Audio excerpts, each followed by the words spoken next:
जरा सोचिए, क्या सिर्फ एक रंग एक व्यापारिक कंपनी को शासक बना सकता है? क्या एक रंग लाखों लोगों को बगावत करने पर मजबूर कर सकता है?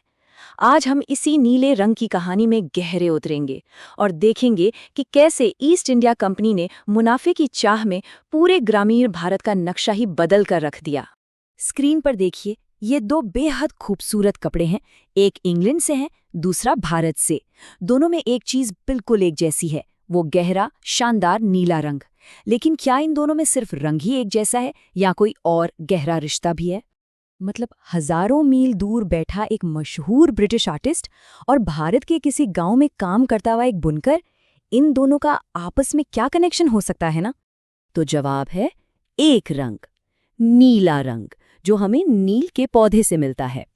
और ये सिर्फ एक रंग की कहानी नहीं है, ये कहानी है कि कैसे इस नीले रंग की दुनिया भर में फैली भूख ने एक ट्रेडिंग कंपनी को हुकूमत करने वाला बना दिया और लाखों लोगों को बगावत की आग में धकेल दिया। तो चलिए शुरू करते हैं इस नीले रंग की कहानी से। तो सवाल ये है कि यूरोप के बाजारों में भारतीय नील इतना कीमती क्यों था? वजह थी एक दूसरा पौधा जिसका नाम था वुड। ये यूरोप में आसानी से मिलता तो था, पर उससे जो नीला रंग बनता था वो बहुत फीका और बेजान सा होता था। वहीं भारतीय नील, उसका चटक और दमदार नीला रंग ऐसा था कि उसकी बराबरी कोई नहीं कर सकता था। और फिर अचानक से हालात बिल्कुल बदल गए। एक तरफ ब्रिटेन में इंडस्ट्रियल रेवोल्यूशन की वजह से कपड़ों की डिमांड आसमान छू रही थी, और दूसरी तरफ वेस्ट इंडीज और अमेरिका, जहां से नील आता था, वहां सप्लाई लगभग बंद हो गई। तो अब ईस्ट इंडिया कंपनी के पास एक ही रास्ता बचा था, भारत। अब जरा इन नंबर्स को देखिए, मतलब दिमाग चकरा जाएगा। 1788 में ब्रिटेन अपने मतलब का सिर्फ 30% नील भारत से लेता था, लेकिन सिर्फ 22 साल बाद 1810 आते आते ये आंकड़ा 95% पर पहुंच गया। आप सोच सकते हैं, रातों रात बंगाल का नील पूरी दुनिया का बादशाह बन गया था। पर इतनी बड़ी डिमांड को पूरा करना ये सिर्फ एक ट्रेडर के बस की बात नहीं थी। कंपनी को अब व्यापारी से शासक बनना था।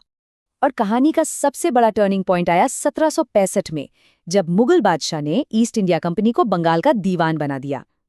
ये पेंटिंग देखिए, कितनी ग्रैंड लग रही है ना? पर असलियत में ये सब रॉबर्ट क्लाइव के एक छोटे से टेंट में हुआ था। यहीं से पता चलता है कि अंग्रेज अपना प्रोपेगेंडा कैसे चलाते थे। तो ये दीवान बनने का मतलब क्या था? सीधी सी बात है, अब बंगाल की पूरी तिजोरी की चाबी कंपनी के हाथ में थी। वो जमीन का हिसाब किताब देख सकते थे, टैक्स वसूल सकते थे, और इसी पैसे से अपना ट्रेड और भी ज्यादा बढ़ा सकते थे। तो अब जब पैसा वसूलने की पावर आ गई, तो कंपनी का बस एक ही टारगेट था, ज्यादा से ज्यादा रेवेन्यू। और इसके लिए उन्होंने एक के बाद एक कई एक्सपेरिमेंट शुरू किए। लेकिन इन एक्सपेरिमेंट्स का नतीजा बहुत ही भयानक निकला। 1770 में बंगाल में ऐसा जबरदस्त अकाल पड़ा कि लगभग 1 करोड़ लोगों की जान चली गई। सोचिए, उस वक्त की आबादी का 1/3 हिस्सा। ये एक तबाही थी। इस भयानक अकाल के बाद कंपनी को लगा कि कुछ तो बदलना पड़ेगा, तो उन्होंने टैक्स कलेक्शन के 3 अलग-अलग सिस्टम बनाए। एक था परमानेंट सेटलमेंट, जिसमें जमींदारों से एक फिक्स्ड अमाउंट लिया जाता था। दूसरा महालवाड़ी, मतलब पूरे गांव से इकट्ठा। और तीसरा रैयतवाड़ी, जिसमें वो सीधा किसानों से टैक्स लेते थे। पर सिस्टम कोई भी हो, नतीजा एक ही था, किसानों पर बढ़ता हुआ जुल्म। 1806 में एक अंग्रेज अफसर H.T. कोलब्रुक ने खुद लिखा था कि किसान कर्ज के ऐसे जाल में फंसे हैं कि वो कभी बाहर निकल ही नहीं सकते। उनकी मेहनत करने की हिम्मत ही टूट चुकी है। और इसी शोषण और जुल्म के माहौल में नील की खेती एक अलग ही लेवल का अत्याचार बनकर सामने आई। अब देखिए, नील की खेती 2 तरीकों से होती थी। एक थी निज सिस्टम, जिसमें बागान मालिक खुद अपनी जमीन पर खेती करवाते थे, और दूसरी थी रैयती। लेकिन 75% से ज्यादा नील रैयती सिस्टम से उगवाया जाता था, और यही सिस्टम था किसानों के लिए एक ऐसा जाल जिससे निकलना नामुमकिन था। तो ये जाल काम कैसे करता था, समझिए। पहले तो किसानों से जबरदस्ती एक कॉन्ट्रैक्ट साइन करवाया जाता, फिर उन्हें थोड़ा सा कर्ज दे दिया जाता था। बदले में शर्त यह होती कि उन्हें अपनी सबसे उपजाऊ जमीन के 25% हिस्से पर सिर्फ नील ही उगाना पड़ेगा। और सबसे बुरी बात, फसल का दाम इतना कम मिलता था कि किसान बेचारा कभी कर्ज चुका ही नहीं पाता था। बस वो कर्ज के चक्कर में फंस कर रह जाता था। और सिर्फ खेती ही नहीं, नील बनाने का प्रोसेस भी बहुत ही ज्यादा मुश्किल था। पहले पत्तों को बड़े बड़े टैंकों में सड़ाया जाता, फिर उस घोल को घंटों तक मथते रहते थे, और तब जाकर कहीं नील का गूदा निकलता था जिसे सुखाकर बेचा जाता था। और ये तस्वीर देखिए, ये उस मेहनत का जीता जागता सबूत है। इन्हें कहते थे कुंड मथने वाला। जरा कल्पना कीजिए, 8-8 घंटे तक कमर तक गंदे पानी में खड़े होकर घोल को मथना। ये कितनी मुश्किल जिंदगी रही होगी। लेकिन जुल्म की भी एक हद होती है।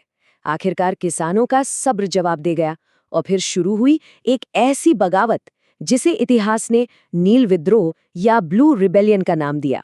इस बगावत की आवाज को हाजी मुल्ला नाम के किसान के इन शब्दों में सुना जा सकता है।